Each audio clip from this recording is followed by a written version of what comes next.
কোটা সংস্কার আন্দোলনকে কেন্দ্র করে সারা দেশে গতকাল মঙ্গলবার নিহত ৬ জনের স্মরণে বিএনপি ও সমন্বয় দল আয়োজিত গায়েবানা জানাজার কর্মসূচির পর পুলিশের সঙ্গে কিছুক্ষণ সংঘর্ষ হয়েছে।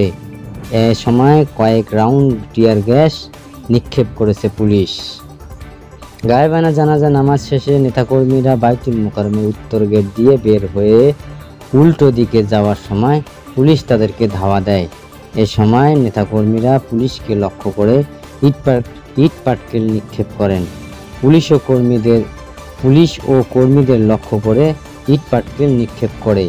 এ সময় কয়েক রাউন্ড টিয়ার গ্যাস নিক্ষেপ করে পুলিশ। জানাজা শেষে মির্জা ফখরুল মসজিদ উত্তর গেট থেকে বের হওয়ার পর সেখানে আগে থেকেই উপস্থিত গণতন্ত্র মঞ্চের বিএনপি ও নেতাকর্মীর স্লোগান দেওয়া মাত্রই পুলিশ তাদের ধাওয়া করে। এরপর তারা ইট পাটকেল ছুড়তে শুরু করে। পুলিশ পাল্টা রাবার বুলেট ছুড়ে তাদের ছত্রভঙ্গ করে দেয়। এর আগে বিএনপির নেতাকর্মীরা বাইতুল মোকাররম আশপাশ ও উল্টো বিভিন্ন গলি অবস্থান নিয়েছিল। পুলিশ গিয়ে তাদের ধাওয়া করে তাড়িয়ে দেয়। গলিগুলো পুলিশের অবস্থান দেখা যায়। দুপুর 12টায় আগের থেকে বাইতুল মোকাররমের উত্তর গেটে কঠোর নিরাপত্তা বলয় গড়ে তুলে আইনশৃঙ্খলা বাহিনীর সদস্যরা।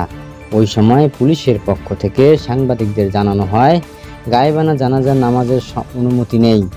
পরে দুপুর 12টা 40 মিনিটের দিকে বাইতুল মোকাররমের সামনে আজাদ প্রোডাক্টসের গলিতে কর্মীরা জড়ো হতে শুরু করলে পুলিশ ধাওয়া দিয়ে তাদের ছত্রভঙ্গ করে দেয়।